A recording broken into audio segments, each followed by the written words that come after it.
What an honor it is to be here with you today and with these fine people on stage. My name is James Quintero, and I lead the Think Local Liberty Project at TPPF.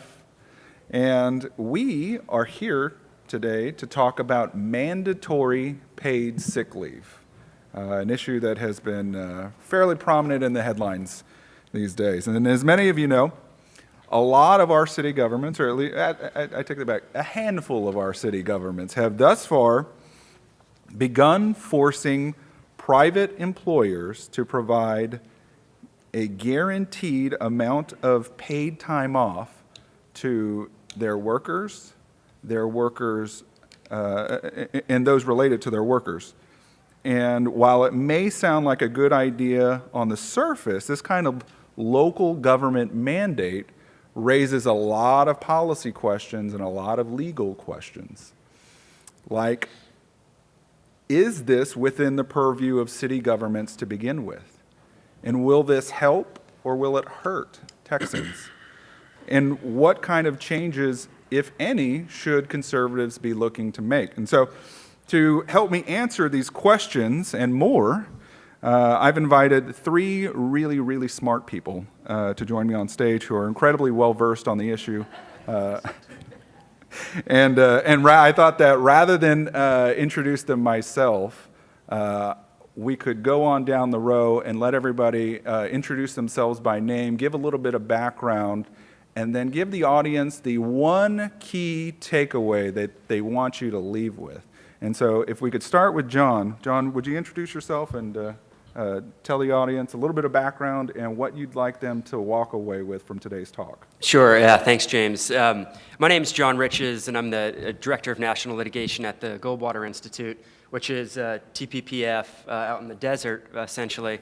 We started in '88 as a traditional think tank, and then in 2007, a guy named Clint Bolick, now Justice Bolick of the Arizona Supreme Court, started our litigation department. So much like TPPF, we now have under one roof the ability to do original research and analysis, model legislation, and then litigation, where we sue oftentimes local governments when they stray from their proper constitutional boundaries. So I think we'll talk a little bit more about why that's important later.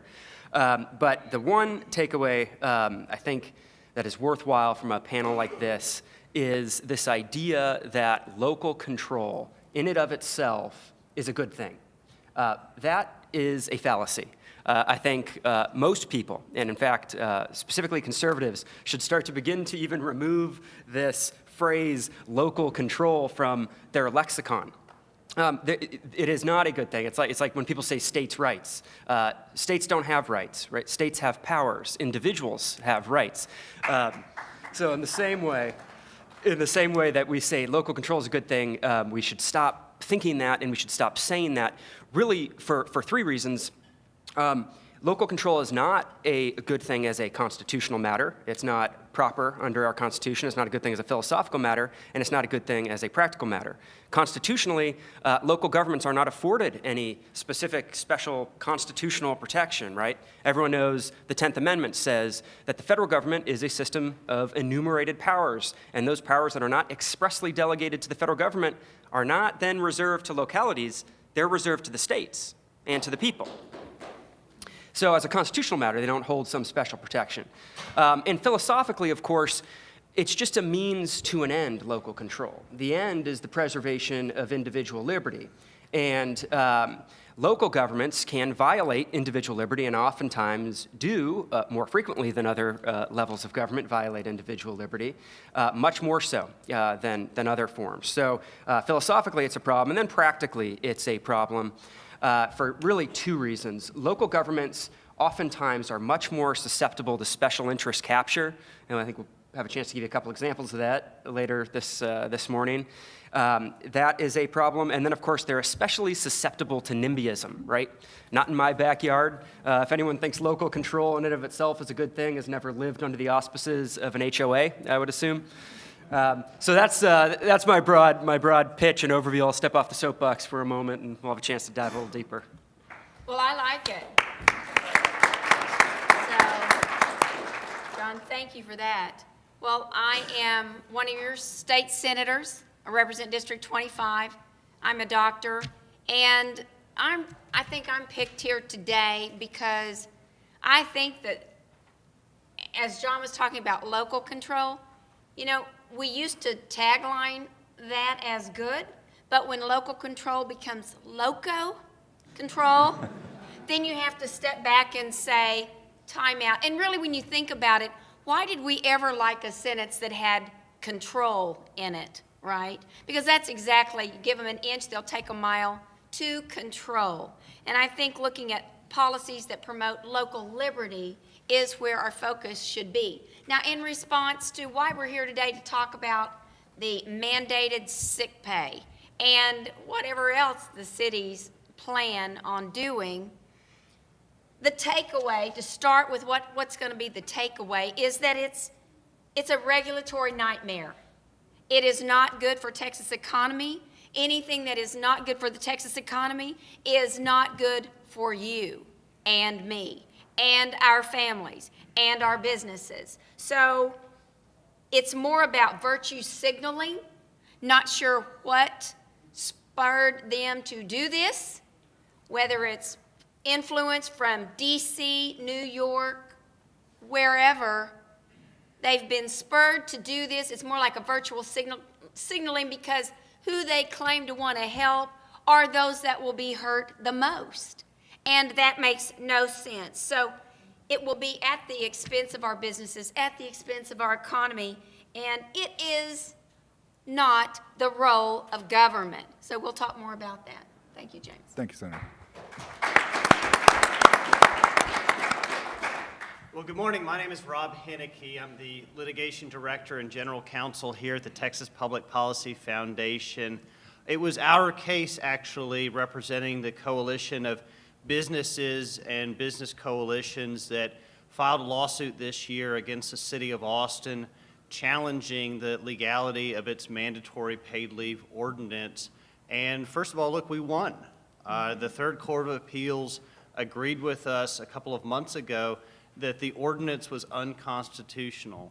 And I'll get more into the case here in a minute. But the takeaway that I want to say and put out there today, in addition to what John and Senator Campbell have said, is these type of policies are unfairly punitive to workers. And I think we need to make that case and not shy away from that. That, you know, I can think of a couple of examples. One of our clients in this case has currently a policy that they provide a certain amount of paid leave already. Government doesn't tell them to do it. They already do it.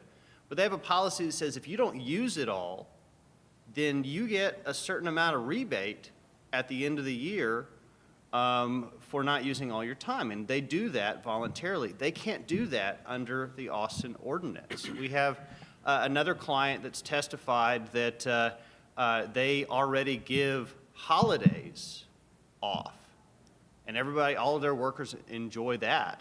But if they have to give a certain amount of time, if there's a one-size-fits-all government mandate, then it's not economic for them to also still allow their workers to have holidays off. So their workers are going to lose that time that they enjoy. Not our client, but an establishment y'all know, the County Line, testified recently. Skeeter Miller, he came up through the ranks. He now owns that. Has talked about the fact that with his business in this red-hot economy that we have here in Austin, just his establishment on 2222 right out there by 360, he's got 40 vacancies that he can't fill. He's trying to hire people. He's got 40 vacancies, and that the reality is that on certain holidays, he already has people that no-show for shifts. And the economics is if he had to pay everyone who didn't come to work, then at some point, he just doesn't open. And so everyone else who wants to work or everyone else that wants to eat at that restaurant, they're just closed because they would lose money by opening for the day. And the last point I'll make is going in this direction. I think there's other examples we can think of, but you don't benefit from being an employee if you don't have a job. And I think where this is heading is you think about right now in the Bay Area in San Francisco, the new trend out there in California are restaurants that don't have wait staff. And so you go into a restaurant, you know, it's kind of like going to Whataburger today, but you go up to the counter with your menu, you order, you sit down.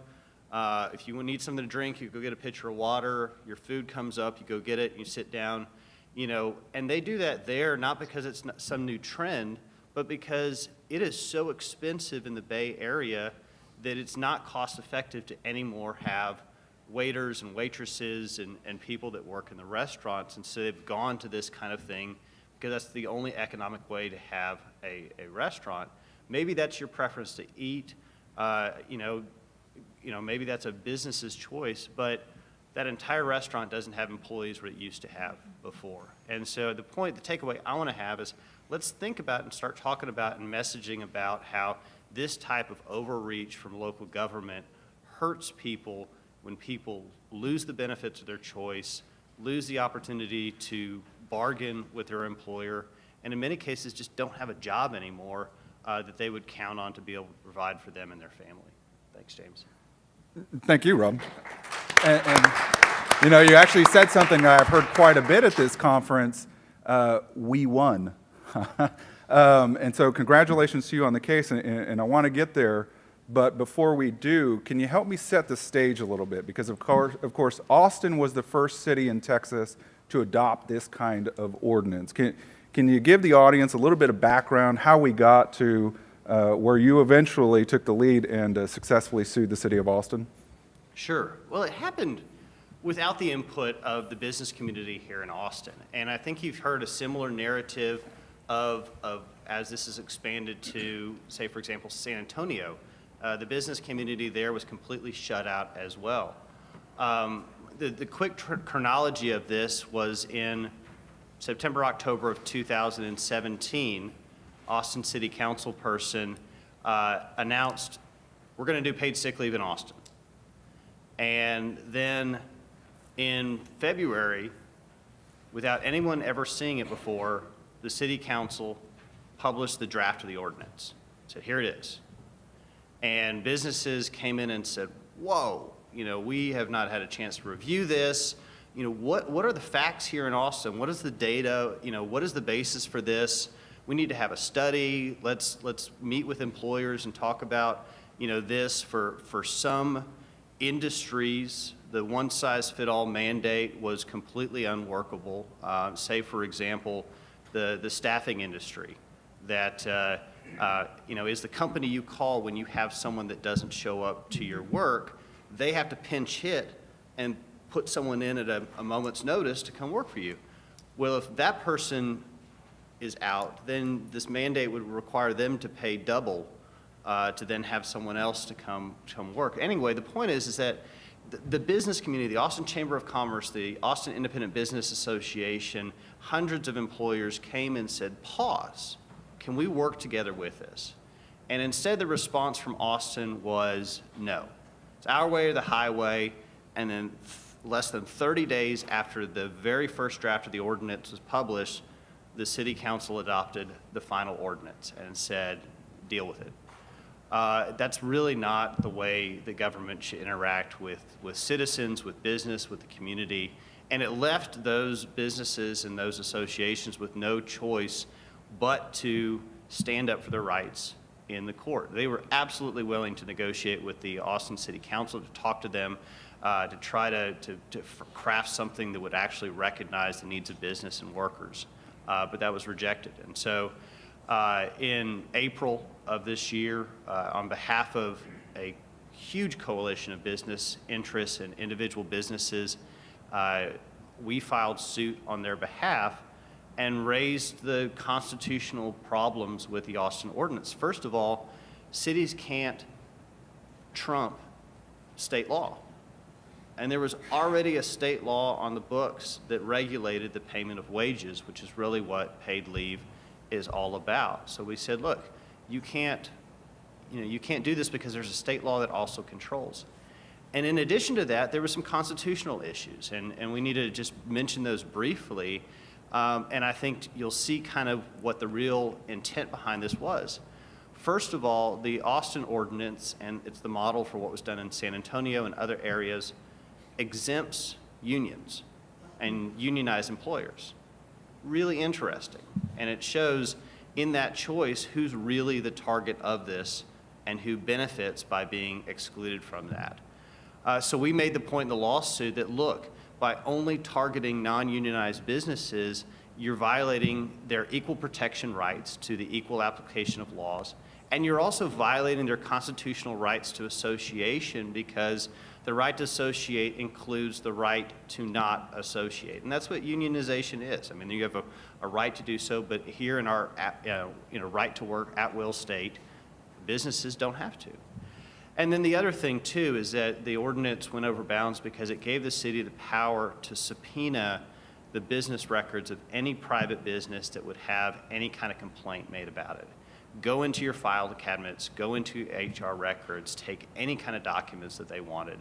And, you know, we allege that that violated the constitutional protections against unreasonable searches and seizures. So we went to court, we went up to the appellate court, and we won, with the appellate court agreeing that the Austin ordinance was unconstitutional. And so for the time being that ordinance is enjoined, the case still progresses. But I think we need to look at this in a higher level, that when cities come in and try to do this, they're stepping not just on bad policy, but on rights guaranteed by the Constitution. And I think we need to be even more protective of that when we see what's really going on. Going back to the economic argument, you know, I've been told that this paid sick leave would be good for the economy. In fact, my good friend Glenn Smith over at Progress, Texas, says that everyone benefits. Economies grow, our health and the health of our neighbors get a boost, or at least avoid unnecessary jeopardy. This seems, at least by the left's own standards, to be something that benefits everyone. Why shouldn't we as Texans be in support of something like that? It's not true. You know, ask anyone that's been replaced by automatic checkout scanner, you know, how much they benefit from not having a job. Let's go ask, you know, all the former employees at Threadgills, where the high cost of living and high taxes and high regulatory state of Austin forced that long-standing establishment to close, how much they benefit from a city that has all of these red tape and requirements. You know, it interferes with businesses trying to operate and to hire people and to allow people to prosper in a way that makes bad choices. I'll give you one quick example, and I'm talking for too much, but we're not just talking about paid leave. We're talking about other types of policies that the left has been proposing that cities adopt to impose their will on businesses. And, you know, one other issue that was already adopted, there's a lot of examples, and that's why we need to have broad-based preemption from the legislature just to cut all of this out. But there was a proposal a couple of years ago called Check the Box, and it prohibited employers from doing background checks on people who are applying for a job, if you have a felony or something like that. And, you know, the Public Policy Foundation, we believe in second chances. We're part of the criminal justice effort and whatnot. But the data showed that when you prohibited employers from doing a background check on applicants, it actually harmed certain demographics of applicants, because without being to verify that a certain person you know, didn't have a criminal record that would make them disqualified for things, employers fell into kind of assumptions of certain types of categories. And so you actually ended up disenfranchising the categories of applicants that this was supposedly trying to help. And so, you know, in that situation, another example where you come in and you oppose your will on business by some kind of regulatory mandate, and the end effect is that you're actually hurting workers because people are not getting jobs, or people are losing the benefits that they enjoy from a job that they have. So I completely disagree. I think Texas look at our economy, look at the state of low unemployment in Austin area, which has driven up wages, which has made it incredibly competitive for employers who want to have people to work for them. You know, the natural reaction to that is not government telling me how to run my business.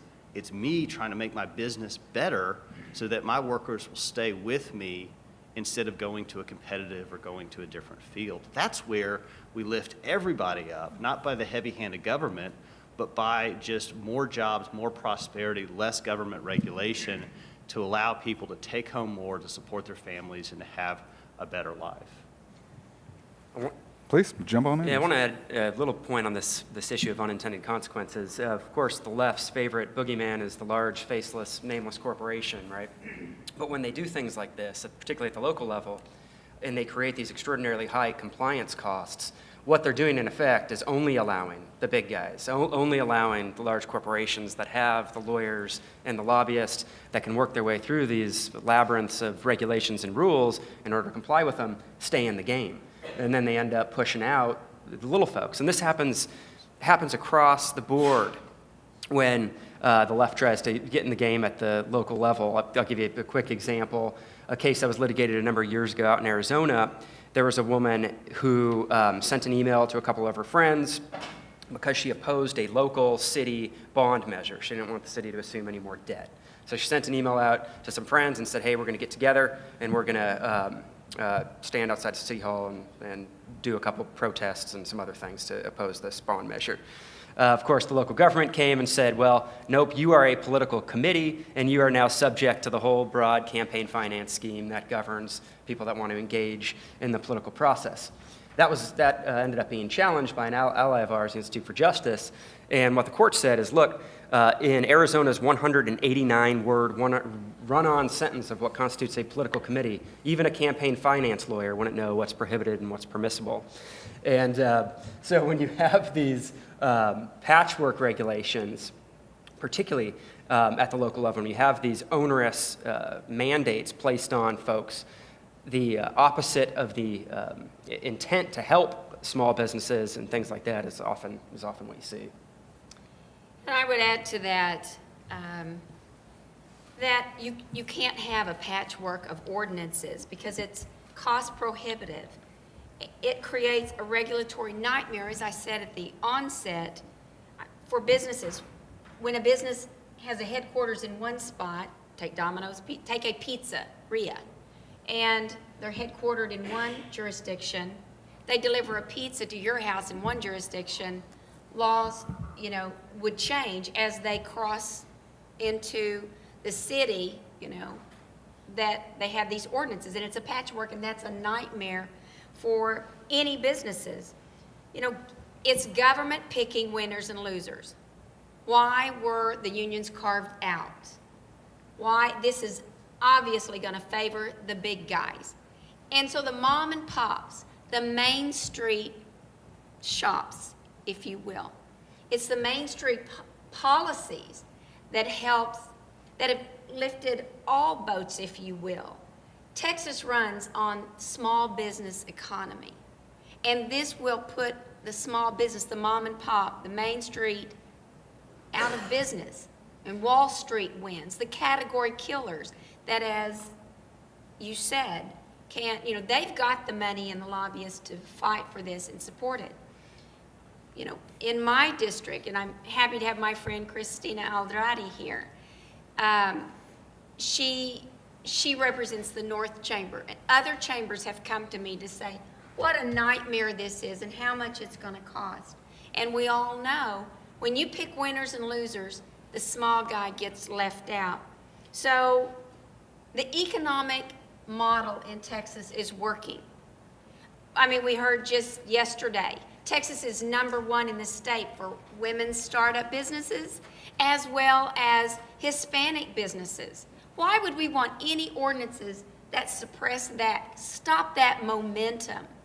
So it is not by accident the Texas economic policy that model is working. It's by design, because we have policies that limit government, protect our liberties, and allow free market principles to rule. And that's what we have to support.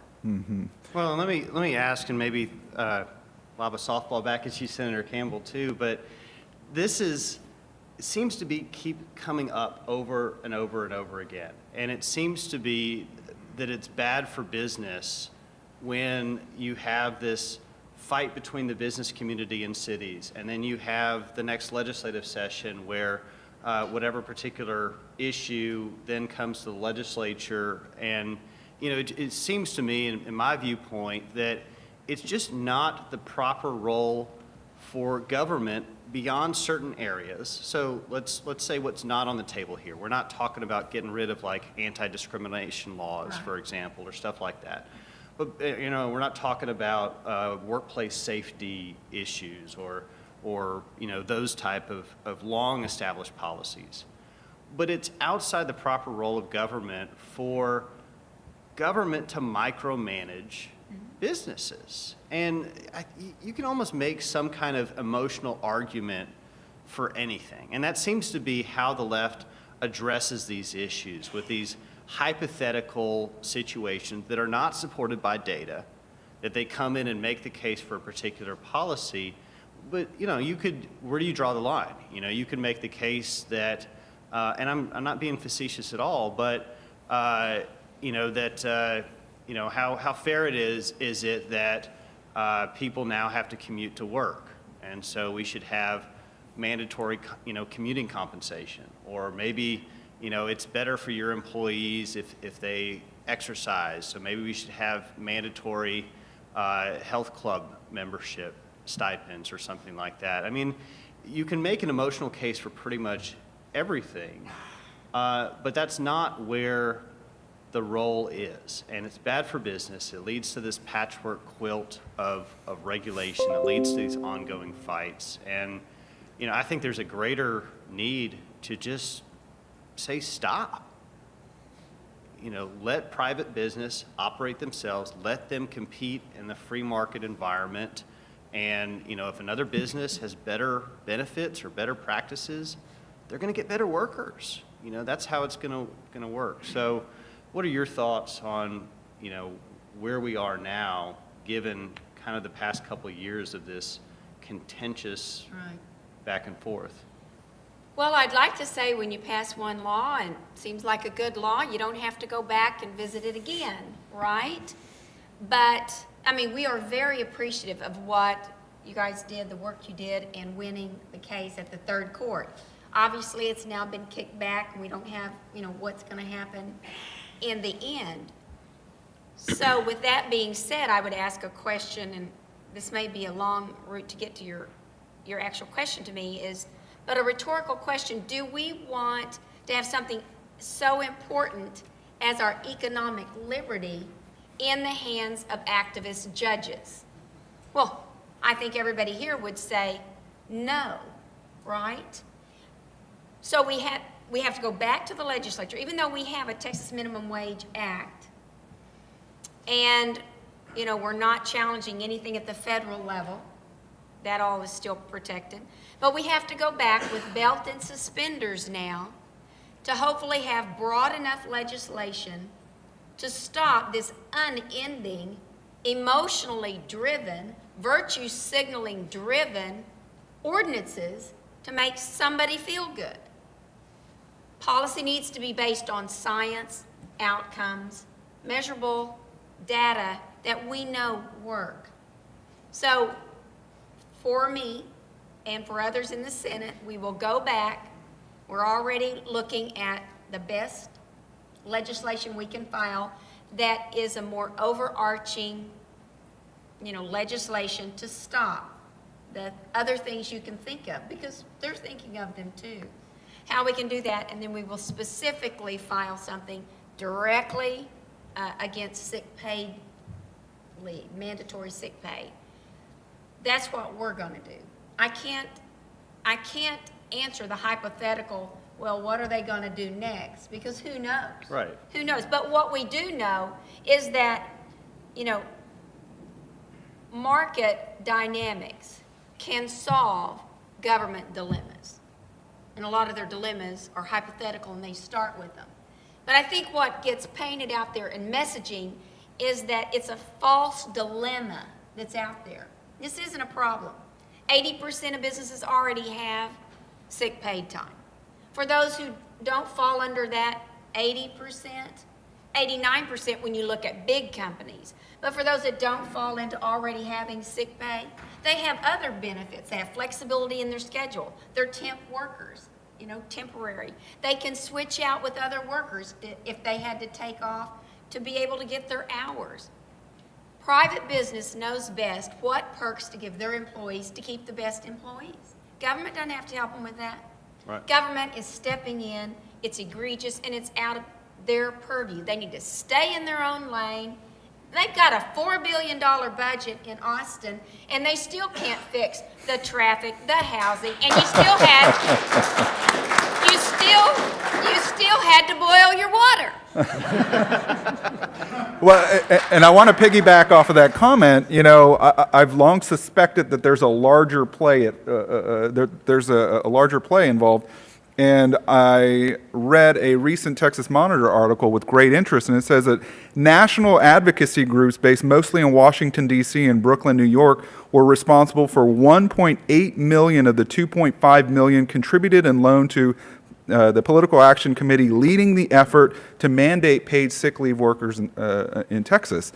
And so, at least from this vantage point, it seems like the left is using a lot of national money to dump into our localities here in Texas, potentially stirring up a lot of trouble. Is that right? Do you guys see a larger play afoot? Yeah, that's 100% correct. And not just with sick leave, but with the progressive agenda's whole range of issues that are there. That is their each current pet project. 35 local governments have sick leave policies. Of course, our friends in San Francisco were the first ones to do it in 2006. And it is not just this grassroots people in localities agitating for change in their own communities. It's a coordinated effort by national groups. It's happening with other issues, this issue of donor privacy, where the government is mandating that donors to private organizations turn their name, address, and contribution amounts over to the government. That is obviously an issue of federal and state concern, not of local concern, but over 50 local jurisdictions have introduced resolutions that compel donors or to compel nonprofit organizations to turn their donor lists over. So it's the progressives have these issues, and then they formulate them nationally, and then they find the areas in which they think it's most likely to get them passed, and this is just one example of that.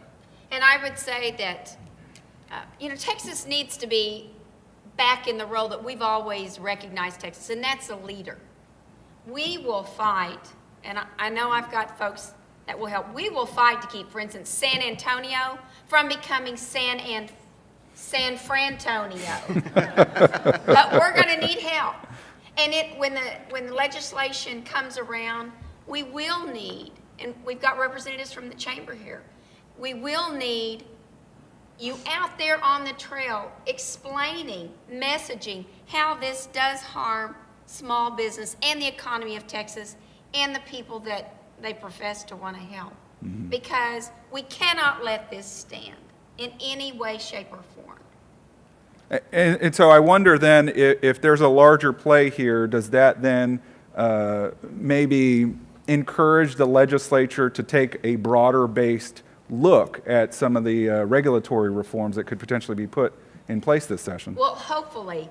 Number one, we need to message and make sure all the legislators are aware of how this is harmful. Not just one party over another. Every legislator needs to know. Now, you're going to have some on the far left that's just right lockstep with big city ordinances and what they want to do. Mm-hmm. And, I hate to say anybody's a lost cause, but I'd spend your time on those that are more center, that really, I know there are legislators there, a majority in both parties, that want the best for Texas. We all benefit. Their constituents benefit from this. So what we have to do in order to pass broad legislation that encompasses all these wacky ordinances, we're going to need broad support. You know, the landscape has changed some. It may or may not be easy to pass some of the things, but this is something that's so important to both sides. It should be nonpartisan. This is a common sense business decision that needs to be done. So hopefully we've got support, and we'll most certainly be bringing it forward. I think that's a great way to put it, Senator Campbell, and talking about the common sense and wanting to circle back to something you've said, and let's put this out there for discussion. Over 3/4 of the employers in Austin, according to a poll that was done by the Austin Business Journal, already provide some form of paid leave, which is excellent. Good for those businesses that are able to do so. Now, guarantee the policies differ from business to business, as most businesses do, but most employers who have the ability to do so provide benefits, and this is one of those type that fall in there. But we recognize too that the nature of certain jobs don't get to always 100% of a particular category. And again, coming back to what's best for the worker, if we start adding these costly, burdensome regulatory mandates onto employers, then a lot of the jobs that fall into the category that doesn't get a lot of benefits naturally, those jobs go away. You know, that's the natural progression of this. I'll give you a couple of examples. Nearby to where I live, there's a neighborhood pool, and during the summer, you know, it's staffed by high school and college kids who get hired for the summer to be lifeguards. I'd be very surprised if those jobs come with a full range of benefits and whatnot. But I also know from the economics of that it's very expensive to do that. And at some point, it's cheaper for the organization that runs that just to say, we're going to go swim at your own risk. We're going to put up a sign. We can't afford to do this anymore, and so we'll just cut all those positions. Here locally, one of my favorite places to eat is Hoover's. And the owner of that, great place for really home cooking, actually put on his bill that customers get now a particular line item for the cost of the city ordinance, because he wanted to be transparent. He wanted his customers to know, look, as part of your check that you're already paying for this. There is a threshold where all of us aren't going to pay for a chicken fried steak. As good as it is, there's a certain threshold to where that doesn't become economic for him to operate his business, or where he has to cut costs otherwise, let's maybe by laying off the maitre d' or reducing the number of wait staff or something like that. That's the natural consequence of this. And that's unfair. It doesn't matter what government mandates are out there if you don't have a job. And not only that, is that as particular cities try to make that more burdensome, people are going to move elsewhere. They won't have any choice. You're already having people struggle here with the high cost of property taxes and whatnot. And so, I think it's a total focus. Employers naturally want to do what's best for their employees, but let's not concede to the other side that this is a good policy that mean businesses are trying to block. I think we need to have the argument that this type of mandate in this version and other versions ultimately hurts the people that they're supposedly trying to help. And that's why we need to stand up from a pro-business, free market perspective and say, get government out of the way and let people prosper. That's the fundamental point. I think, so much of the time is spent on this is bad for business, and rightfully so, but at the end of the day, it's bad for the employee and it's bad for the consumer. Our labor market is changing drastically. You have remote employees. This idea of sick leave at all is already even antiquated in my view. How about you? I've been practicing law for about a dozen years. I've never taken a single day of sick leave in my life.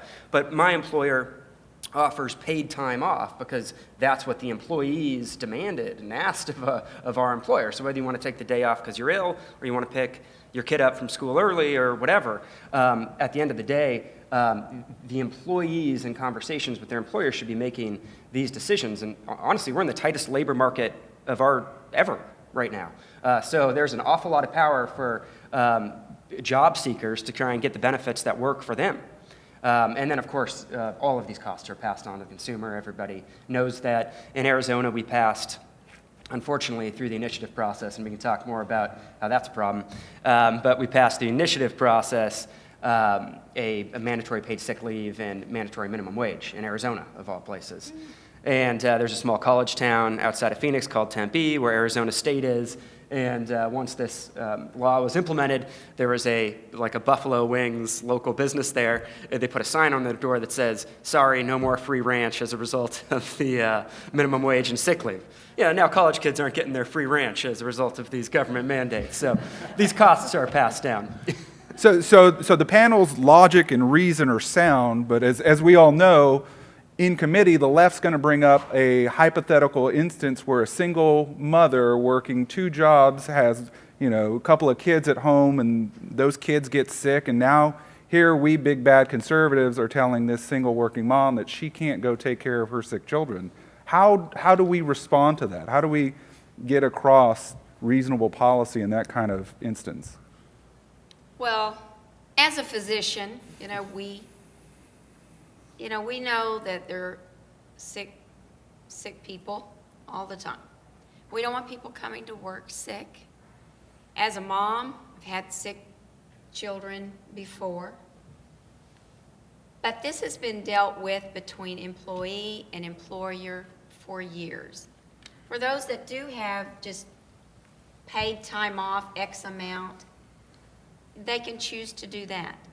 If there's some special, a more special need or ask, that really has successfully been done between the employer and the employee. And let's not forget, the federal government, there's a law already out there for family leave where you're not fired if you have to take off for a prolonged period of time. And it does, it paints an emotional or filled with empathy story when it's the working mom, 2 jobs, 2 children, sick, and she may have to work out with whoever's taking care of the children while she's working her 2 jobs. Somebody's watching the children. So it's not as though she's working her 2 jobs and 100% of time with the 2 children. Somebody else is in there helping. But we've managed to do that, and a few isolated examples is more of policy based on emotion. And you cannot have good policy based on emotion. I think to key on that, and what was very telling about the debate here in Austin was that pretty much the entire unified business community came to the city council and said, let's pause. Can we actually look at this in Austin to see what we're talking about here? Because the proponents of this, and this is where the data that you saw in the newspapers and whatnot, what they were doing is they were taking national statistics that were several years old and just proportionately applying those to the population of Austin and then saying, ergo, that's how many people don't have this. Well, that's not accurate. That's not Austin. That's not Texas. That's not in any way reliable. And so there's never been any examination in Texas with a state that has low unemployment and a white-hot economy, really what is the truth and reality about this. The left has blocked that because they don't want to answer that because they don't want that type of truth to come out there. But James, 2 points in response to your question, to key off Senator Campbell, what you said, in that hypothetical, that mom doesn't care for her children if she doesn't have a job. And as everyone who has worked in jobs before knows, employers and employees work things out. And that's always been the case. And the employer wants what's best for their employee. They want what's best for their business. And, you call your boss and you say, I'm so sorry, I really feel bad. I'm not going to be able to come in. And the boss deals with it. He says, well, hey, call someone else, get someone to cover your shift, or, hey, no problem, and other people that have been in this issue have already put into the record how like say in the fast food industry, they'll let their people pick up shifts the next pay period to make up for that or something like that, recognizing that things happen. So it already fixes itself. And we need to come back to the end result of these type policies is eliminating the type of jobs that they're supposedly intended to protect. And that drives those people out of Austin, that drives those type of positions, and that ultimately hurts the very people that this emotion-driven, virtue-seeking type argument is aimed at. So one last question, then we're going to get to the audience Q&A portion, and this is really for to satisfy my own curiosity. So Rob, you won a big case at the Third Court of Appeals, effectively overturning Austin's paid sick leave ordinance. And as we all know, San Antonio has a very similar ordinance, but it doesn't seem to be doing anything about it. What's the holdup on San Antonio's part? It's interesting. So San Antonio, despite being informed by the Texas Attorney General's office that this ordinance you're about to do is illegal, you shouldn't do it, they went ahead and moved forward and adopted, over the objection of their business community, over the objection of the chambers of commerce, over the objection of this broad coalition of business interests, went ahead and passed this ordinance, which is nearly identical to the one in the city of Austin, but they don't seem to have any interest or appetite anymore it's in limbo. And this is what I think goes back to Senator Campbell's patchwork quilt type discussion. You have an appellate, the only legal opinion on this issue is from the appellate court in Austin that said this is unconstitutional. Yet that's not yet statewide jurisdiction. So other jurisdictions are kind of up in the air. You have cities who have put these ordinances on the books, but you've had the courts that have said this is not lawful to do so. I think it's an unfair position for the business community to be put in.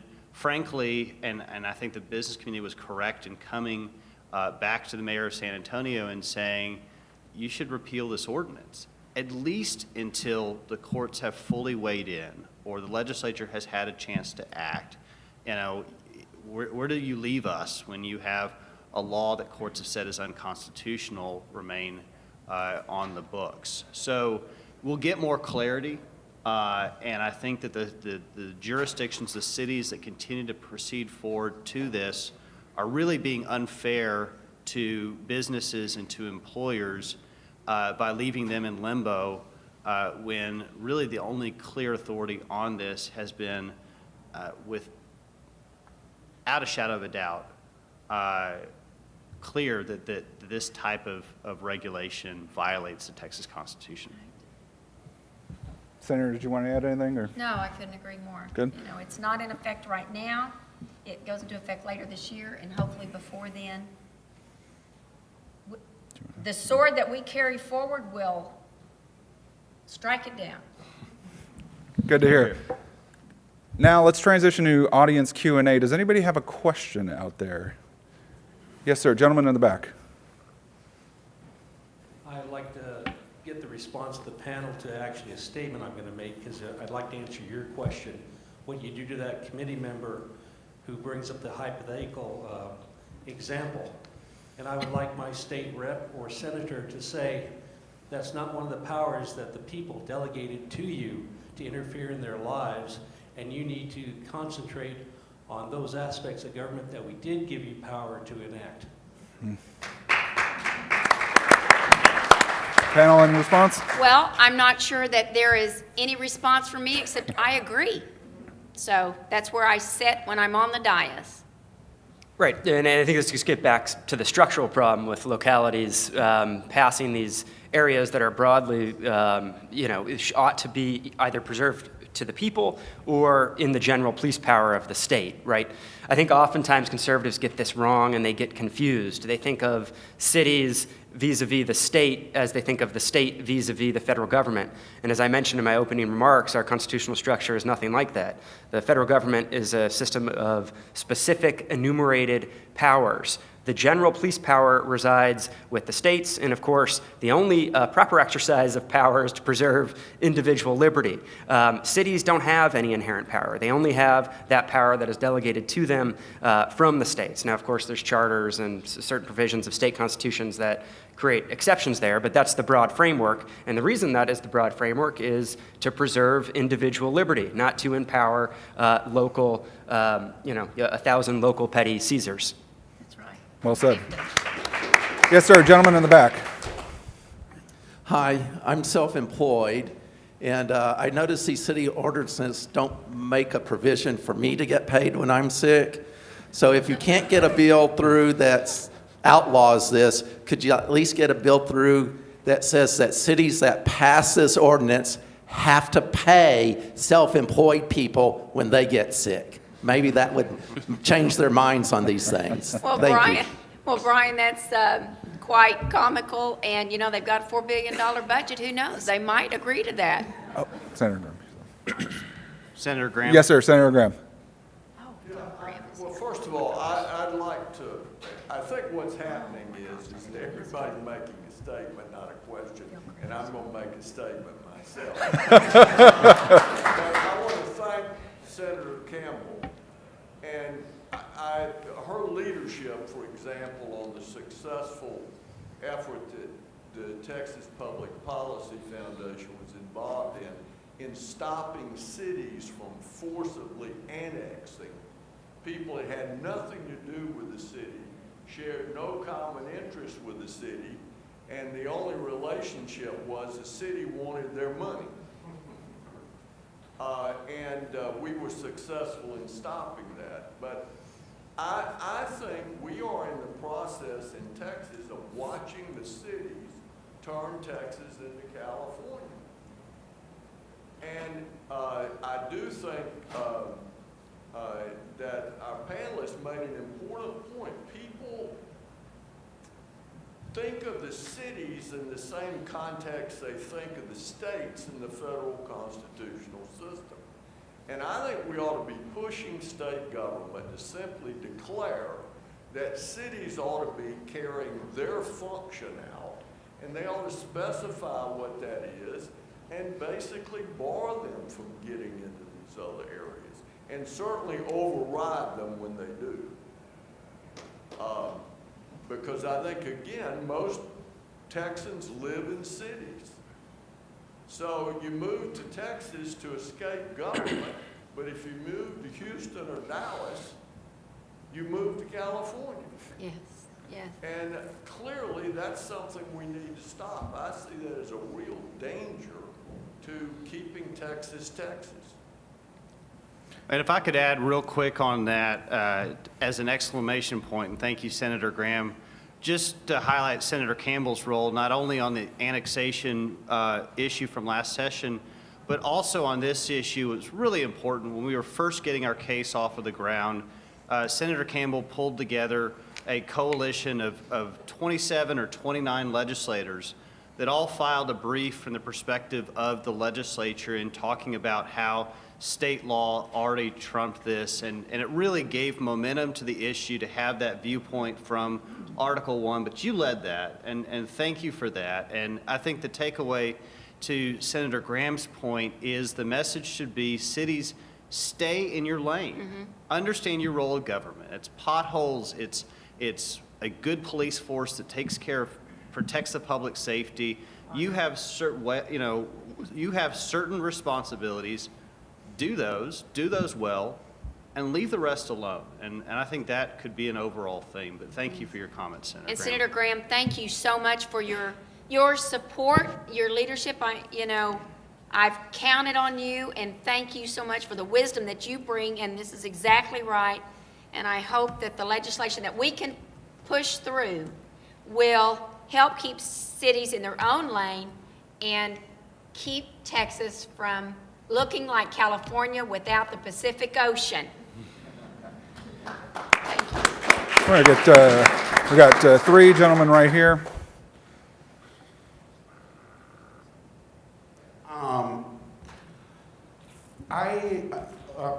The issue we're discussing right now The night that it was passed in the city council chambers, I'm pretty sure that I am the only person, oh no, wait, Brian is here. Brian and I were the only two people who are currently in this room who were actually there at the Austin City Council chambers that night. And before I ask my question, I would like to politely but firmly suggest that the fact that we're even having this discussion is a direct and natural consequence of our failure to engage at the local level for at least the past 25 years. But my question primarily for Senator Campbell comes from something that was testified to that night. Immediately after I gave my testimony, I was followed up by, of all people, Wendy Davis. And one of the things to which Wendy Davis testified was, we need mandatory paid sick leave ordinances in order to more easily facilitate abortions. So as we deal with recalcitrant legislators during the legislative session, A, were you aware that she said that? And B, do you think that that might help keep a bill moving? Number one, no, I didn't know she said that, didn't know she was there, didn't even know what she's doing. Nor do I have an interest in that. And your second question was, she made that comment that we need mandatory sick leave so that those dollars can fund. No, so that people can have time to go get abortions. Right. No, I mean, I am pro-life. I'm against anything that will further or make it easier for anybody to abort a living creation of the Lord. And that just makes me want to fight it all the more. Yes, sir. Just a quick question for TPPF and Gold Water Plan. I would think that as more these kind of policies come down in the cities, that you see a lot more automation. And have you guys seen in the data a faster ramp up of businesses adopting automation as opposed to hiring employees? I've seen it out there, Mike, not specifically on this, but Dr. Vance Ginn, our economist here, has reported on other policies where you've had, for example, increase in minimum wage, and how that has led to elimination of jobs and more automation of entry-level type positions. This is another example there. Again, I'll go back to the example of restaurants in San Francisco that don't have restaurant workers because it's too expensive to employ them. And so you just basically, serve yourself and wait on yourself and bust your tables and whatnot. So there's anecdotal data, and there's also very specific data that's looked at these policies when they drive up costs that leads to elimination of jobs because those positions end up being replaced by automated technology. It's unfortunate, I think, when government mandates encourage innovation in this regard. I think what you see most often is the exact opposite, that when you have the innovators step in, it's almost always the local governments that try and shut them down first, right? Uber and Lyft, you guys have very good experience with that here in Austin. It's always the local governments that try and shut it. We're litigating throughout the country local governments that are impairing the ability of private property owners to lease their properties out on a short-term basis through Airbnb and HomeAway and other companies like that. And here's the thing. Look, in the end, the technological innovation, the ability of people to communicate freely with each other and engage in voluntary transaction is going to win. It always does. The question, though, is how much is lost in the interim, how much additional costs are placed on consumers, and how much can the government slow the innovation from coming into effect. And when cities do this, when they step out in front of these innovations, it is emphatically the role of the state to step in front of the cities and to stop them from doing that. Well said. Yes, sir. Gentleman right here in the middle. Thank you for the panel. I'm going to play a little bit of devil's advocate here. I mean, you look at Travis County or Austin City Council, and the only red left is because there's a communist on council. And so, and you look at Harris County, and it's the same deal. I mean, Lena Hidalgo's now county judge. You look at all these cities; they keep on choosing these people that believe in these sort of policies and want to see their cities engage in all this sort of leftist economic policy. And in some ways, those electorates are never seeing the consequences of electing those people in the first place. So, well, I guess what my question is, why not let the cities tie their own noose and show just how bad these policies end up being? It's tempting. And we talk about let California be California, let Texas be Texas.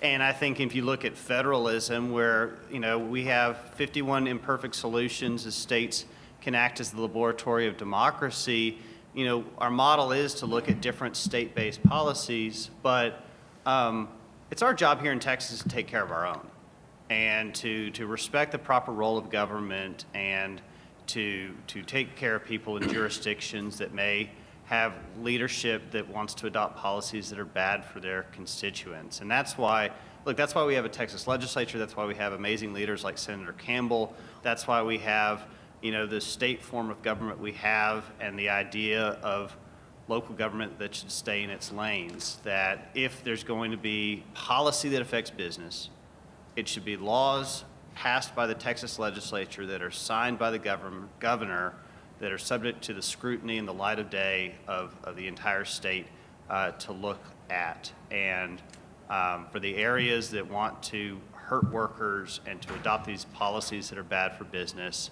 that's just not the Texas way, and we should stop it. And yes, and I would say we never give up. They are wrong. They hurt the general welfare. They changed Texas, and we will not give up. We should not give up. As a matter of fact, your messaging should be to get more people to actually understand and see what's happening. Because I will say this, if we don't work together and we don't stop bad policies like this, and we don't get Houston, Harris County, Dallas County straightened up, turned back, come to their senses, think about it. There is not another Texas to move to.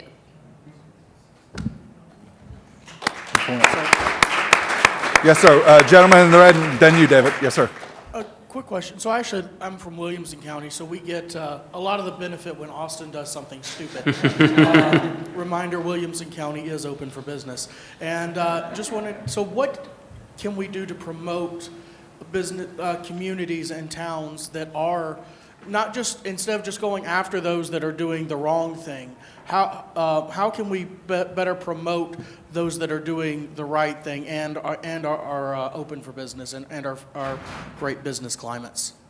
Good question. I mean, the argument makes itself in some ways, where you have the natural flow of people and jobs to the areas that they can prosper the best. You see already, unfortunately, this exodus from Austin of middle-class families that are moving to Williamson County, moving to other areas because of property taxes, because of failing schools and whatnot. The communities that are doing it right, that are not trying to step on the backs of business, that are not trying to adopt these burdensome policies, are the example. And I would say keep doing it, keep doing more of it, because that makes the case of where Texas can succeed and how Texas can succeed, in that prosperity flows to the areas that are most open for prosperity. And so as we have those examples, we can continue to use those to say that the argument for heavy-handed government control and regulatory policies doesn't work and isn't needed, because look at these places that don't have it, that are on fire, that are doing great, that are having families move there, that are creating jobs, that are promoting everything that we want out of Texas. And that's the example that we should have for all communities. As our governor in Arizona, Governor Ducey, likes to say, Governor Jerry Brown of California is his greatest partner in business. They're all coming this way, just to keep their politics, though, if they move with their feet. We've got time for one last question. Yes, sir, David? Yeah, it seems like all the conversation has been about the state stepping in to prevent individual liberty from being violated by cities. What about the cities stepping in to prevent individual liberty being violated by the state? And in particular, I'm thinking of things like occupational licensing and maybe medical marijuana and things like that. Is there a role for discussion about the reverse of what y'all have been talking about? That would be a little bit, unusual in our constitutional structure, I think, right? So you could have a state mandate for an occupational license, and a city can't repeal that, but a city certainly could make it worse by adding its own criteria for an occupational license. But of course, in my view, philosophically, every level of government, the only proper objective is the preservation of individual liberty. So if there's certain policies that cities can enact to promote that, so long as they're proper constitutionally, then they ought to pursue them. We'll have to end it there, folks. Please help me thank this panel.